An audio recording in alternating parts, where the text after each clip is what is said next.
Yes, all students, once again I welcome you to Enlightened Educators. So ಒಂದು comment ಬಂದಿದೆ ನನಗೆ, mam please to make videos on principles of communication system. So already ಹೇಳಿದಂತೆ ನಾನು EMFT ಮತ್ತು controls ಮಾತ್ರ ತಗೊಳ್ಳೋದು, ಬೇರೆದೆಲ್ಲ I will be providing important questions at the end of the semester so that you can just practice. ಬೇರೆ ಯಾವುದಕ್ಕೂ ನಾನು videos ಮಾಡ್ತಾ ಇಲ್ಲ because I don't have even that much time to.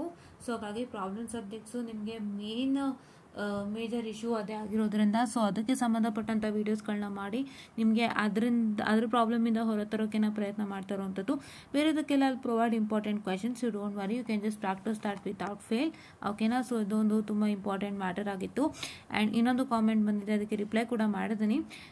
So this comment is, ma'am, I seriously don't know what kind of business is VTU pulling here. I've got backlog in the subject in which I was expecting to score at least 65 plus. How can they do violations so recklessly? So ಇದ್ರ ಬಗ್ಗೆ ನಾನು ಹೇಳಬೇಕು ಅಂದರೆ, ತುಂಬ ಸತಿ ಎಷ್ಟೋ ಜನಕ್ಕೆ ಇದು ಪ್ರಾಬ್ಲಮ್ ಆಗಿದೆ.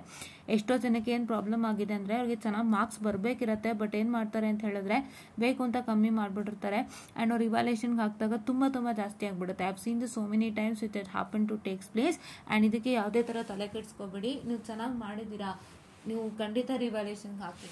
ಈ ಥರ ಎಷ್ಟೋ ಜನಕ್ಕಾಗಿದೆ. I have seen for so many people it happen to takes place. ಇದೊಂದು ಇನ್ಫಾರ್ಮೇಷನ್ ನಾನು ಕೊಡಬೇಕಿತ್ತು ಎಲ್ಲರಿಗೂ.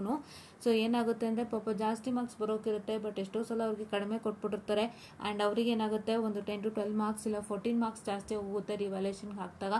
ಸೊ ಇದೆಲ್ಲ it is kind of evaluators ಎಲ್ಲೋ ಮಿಸ್ ಆಗಿ ಅಷ್ಟೊಂದು ಪ್ರಾಪರಾಗಿ ಕರೆಕ್ಷನ್ ಮಾಡಿರಲ್ಲ.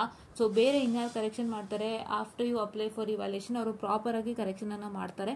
ಸೊ ಹಾಗಾಗಿ ಆವಾಗ ನಿಮಗೆ ಯಾವುದೇ ಥರ ತೊಂದರೆ ಆಗೋದಿಲ್ಲ. ಸೊ ನಿಮಗೆ ಇಷ್ಟು ಮಟ್ಟದ ಧೈರ್ಯ ಮತ್ತು ಕಾನ್ಫಿಡೆನ್ಸ್ ಇತ್ತು ಅಂದರೆ, ಈ ಕಾಮೆಂಟ್ನ ನೀವು ನೋಡ್ತಾ ಇರ್ಬೋದು, ಅವ್ರಿಗೆ ತುಂಬ ಕಾನ್ಫಿಡೆನ್ಸ್ ಇದೆ. ಸೊ ನಿಮ್ಮ ಇಷ್ಟು ಮಟ್ಟದ ಕಾನ್ಫಿಡೆನ್ಸ್ ನಿಮ್ಮಲ್ಲಿ ಇತ್ತು ಅಂದರೆ ಖಂಡಿತ ನೀವು ರಿವ್ಯಾಲ್ಯೂಷನ್ಗೆ ಹಾಕ್ಬೋದು, ಯಾವುದೇ ಥರ ತೊಂದರೆ ಆಗಲ್ಲ. You can easily crack your exam. Hope you all got it. ಈ ಥರ ಏನಾದ್ರು ನಿಮಗೆ ಸಮಸ್ಯೆ ಆಯಿತು ಅಂದರೆ ಭಯ ಪಡಬೇಡಿ, ರಿವ್ಯಾಲ್ಯೂಷನ್ಗೆ ಹಾಕಿ, ಏನೂ ಆಗಲ್ಲ, ಒಳ್ಳೇದಾಗುತ್ತೆ. ಸೊ ಇದು ಇವ್ಯಾಲ್ಯೂಟರ್ಸ್ದು ಒಂದು ಮಿಸ್, ಇದರಿಂದ ಏನೋ ಒಂದು ನಿಮಗೆ ಕಡಿಮೆ ಮಾರ್ಕ್ಸ್ ಆಗಿರುತ್ತೆ, ಅದಕ್ಕೇನು ತಲೆ ಕೆಡಿಸ್ಕೋಬೇಡಿ, ಚೆನ್ನಾಗಾಗುತ್ತೆ. ಸೊ ದಯವಿಟ್ಟು ರಿವ್ಯಾಲ್ಯೂಷನ್ಗೆ ಅಪ್ಲೈ ಮಾಡಿ. ಆ್ಯಂಡ್ ಯಾರ್ಯಾರು ಹತ್ತತ್ರದಲ್ಲಿದ್ದೀರಾ, ಇದನ್ನು ನಾನು ಹೇಳೋದು ಮರ್ತೋಗಿದ್ದೆ, ಇಲ್ಲ ಟೆಲ್ ಯು. ಸೊ ಏನು ಅಂದರೆ, ಯಾರು ಹತ್ತತ್ರದಲ್ಲಿದ್ದೀರಾ, ಸೇ ಫಾರ್ ಎಕ್ಸಾಂಪಲ್ ಯಾರಾದರೂ ಇವಾಗ ನಿಮಗೆ I will retail that again, so please weight. ಇದನ್ನ ಫಸ್ಟು ಇಯರ್ಗೂ ಹೇಳಿದ್ದೀನಿ, ನಿಮಗೂ ಅದೇ ಹೇಳ್ತೀನಿ ನಾನು. ಓಕೆವಾ, ಜಸ್ಟ್ ಅ ಮಿನಿಟ್. ಹಾಂ, ಇವಾಗ ಇದಿಷ್ಟು ಡಿಸ್ಕಸ್ ಮಾಡಿದ್ವಿ ಅಲ್ಲ ಇವತ್ತು. ಸೊ ನೆಕ್ಸ್ಟ್ ನಾವೇನು ಡಿಸ್ಕಸ್ ಮಾಡೋಕ್ಕೆ ಹೊರಟಿದ್ದೀವಿ ಅಂದರೆ, so what we are discussing is, ಎಷ್ಟೋ ಜನಕ್ಕೆ ಏನಾಗಿರುತ್ತೆ, ನಿಮ್ಗೆ ಇವಾಗ 20 ಒಂದು ಪಾಸಿಂಗ್ ಮಾರ್ಕ್ಸ್ ಅಲ್ವಾ. ಸೊ 20 ಒಂದು ಪಾಸಿಂಗ್ ಮಾರ್ಕ್ಸು 50ಗೆ.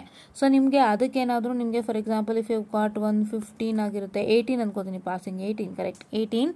ಆ್ಯಂಡ್ 18ಗೆ ನಿಮ್ಗೆ ಅಕಸ್ಮಾತ್ ಏನಾದ್ರು ಒಂದು 15 ಬಂದಿತ್ತು ಅಥವಾ ಒಂದು 16 ಬಂದಿತ್ತು ಅಂದರೆ you can apply for evaluation because it's a chance factor that ಎಲ್ಲೋ ಒಂದೆರಡು ಕಡೆ ನಿಮಗೆ 2 ಮಾರ್ಕ್ಸ್ ಸಿಕ್ಬಿಡ್ತು ಅಂದರೆ ಖಂಡಿತ, 2-3 ಮಾರ್ಕ್ಸ್ ಸಿಕ್ತು ಅಂದರೆ ಖಂಡಿತ ಆಗುತ್ತೆ. But if anybody is getting 10 ಸಿಗ್ತಾ ಇದೆ, 9 ಸಿಗ್ತಾ ಇದೆ, ಮ್ಯಾಮ್ ನಾನು ಹಾಕ್ಲಾ ರಿವ್ಯಾಲ್ಯೂಷನ್ಗೆ, 11 ಸಿಗ್ತಾ ಇದೆ ನಾನು ಹಾಕ್ಲಾ ಅಂತ. ಸೊ ಇದು ನಿಮಗೆ ಚಾನ್ಸ್ ಫ್ಯಾಕ್ಟರ್ ಹೇಳ್ತಾ ಇದ್ದೀನಿ. 50-50 ಆದರೂ ಆಯಿತು, ಇಲ್ಲ ಅಂದರೆ ಇಲ್ಲ. 15, 16, 17 ಇರೋರು ಖಂಡಿತ ಹಾಕ್ಬೋದು ಬಿಕಾಸ್ ಒಂದು 4 ಮಾರ್ಕ್ಸ್ ಎಲ್ಲರೂ ಹುಡುಕೊಟ್ಬಿಡ್ತಾರೆ. ಬಟ್ ನೀವು 10, 9 ಇರೋರು, 8 ಇರೋರು, ಸಿಂಗಲ್ ಡಿಜಿಟ್ ಇರೋರು, ಬಿಲೋ 10 ಇರೋರು ದಯವಿಟ್ಟು ಎಕ್ಸ್ಪೆಕ್ಟೇಷನನ್ನು ಇಟ್ಕೊಳ್ಬೇಡಿ. ಸೊ ನೀವೆಲ್ಲ ಪರ್ಫೆಕ್ಟಾಗಿ ಬರೆದಿದ್ದು, ಮ್ಯಾಮ್ ನನಗೆ ತುಂಬ ಕಮ್ಮಿ ಕೊಟ್ಬಿಟ್ಟಿದ್ದಾರೆ, ಪರ್ಫೆಕ್ಟಾಗಿ ನಾನು ಬರೆದಿದ್ದೆ ಅಂತ ಹೇಳಿದ್ರೆ you can just apply for evaluation as told in the before comment. ಅಷ್ಟು ಕಾನ್ಫಿಡೆನ್ಸ್ ನಿಮ್ಮಲ್ಲಿ ಇರಬೇಕು, ಫಸ್ಟ್ ಥಿಂಗ್. ಹೌದಾ? Okay. And second thing is that, so ಈ 10, 9, 8 ಬಂದವರಿಗೆ ಚಾನ್ಸ್ ಫ್ಯಾಕ್ಟರ್ ಏನು ಅಂತ ಹೇಳಿದ್ರೆ, ನಿಮಗೆ ಕೊಟ್ಟರು ಕೊಡ್ಬೋದು, ಕೊಡ್ದೇನೂ ಇರ್ಬೋದು. It's 50-50 chance factor. So don't lose your money. ನನಗೆ 9 ಮಾರ್ಕ್ಸ್ ಬಂತು, ಇವಾಗ 9 ಅಂತಂದರೆ 18ಗೆ ಎಷ್ಟಾಯಿತು? ಸೊ 18ಗೆ ಇಟ್ ಈಸ್ 9 ಪ್ಲಸ್ 9, ಇನ್ನು 9 ಬೇಕಲ್ವಾ ನಿಮಗೆ? ಸೊ ಇನ್ನು 9 ಬೇಕು. ಸೊ ಇನ್ನು 9 ಮಾರ್ಕ್ಸು ಕೊಟ್ಬಿಡ್ತಾರೆ. ಅದೆಲ್ಲ ಅಸಂಪ್ಷನ್ ಇಟ್ಕೊಳ್ಬೇಡಿ. ಸೊ ನೀವು ಹೇಗೆ ಬರೆದಿದ್ದೀರಾ ಅದ್ರ ಮೇಲೆ ನಿಮಗೆ ಮಾರ್ಕ್ಸ್ ಹೋಗುತ್ತೆ. ಸೊ ದಯವಿಟ್ಟು ನೀವೇನು ಮಾಡ್ತೀರಾ ಅಂತ ಹೇಳಿದ್ರೆ ಯೋಚನೆ ಮಾಡಿ ಹಾಕಿ. ಡೋಂಟ್ ಜಸ್ಟ್ ಲುಕ್ ಲೈಕ್ ಇನ್ನು 9 ಮಾರ್ಕ್ಸ್, ಇನ್ನು 8 ಮಾರ್ಕ್ಸ್, ಇನ್ನು 7 ಮಾರ್ಕ್ಸ್ ಕೊಡಲ್ವಾ, ಆ ಥರ ಎಲ್ಲ ಅನ್ಕೋಬೇಡಿ, ಅದು ನಡೆಯಲ್ಲ. ಸೊ ನಿಮ್ಮ ದುಡ್ಡನ್ನು ಹಾಳು ಮಾಡ್ಕೊಳ್ಳೋಕ್ಕೂ ಮುಂಚೆ ಇವೆಲ್ಲ ಪ್ರೊಸೀಜರ್ ನಾನೇನು ಹೇಳಿದೆ ಲಾಸ್ಟ್ ವಿಡಿಯೋಲಿ ಅಷ್ಟನ್ನು ನೀವು ನೋಡಿಟ್ಕೊಂಡು ನೀವು ಮಾಡ್ಕೊಂಡಿರಬೇಕು. So that when you apply for evaluation ನೀವು ಹಣ ಹಾಕಿದ್ದಕ್ಕೂ ಸಾರ್ಥಕ ಆಗಬೇಕು, ನಿಮಗೆ ಮಾರ್ಕ್ಸ್ ಜಾಸ್ತಿ ಆಗಬೇಕು, ನೀವು ಫೇಲ್ಡ್ ಆಗಿರೋರು ಪಾಸ್ ಆಗಬೇಕು, ಪಾಸ್ ಆಗಿರೋರು ಜಾಸ್ತಿ ಮಾರ್ಕ್ಸ್ ಬರುತ್ತೆ ಅಂತನ್ನೋರಿಗೆ ತುಂಬ ಮಾರ್ಕ್ಸ್ ಜಾಸ್ತಿ ಆಗಬೇಕು. ಇದಿಷ್ಟು ಆಗಬೇಕು ಅಂದರೆ you need to have more and more confidence. And ನೀವು ಕರೆಕ್ಟಾಗಿ ಎಲ್ಲ ಚೆಕ್ಔಟ್ ಮಾಡಿಕೊಂಡೆ ರಿವ್ಯಾಲ್ಯೂಷನ್ಗೆ ರೆಡಿ ಇಟ್ಕೋಬೇಕು.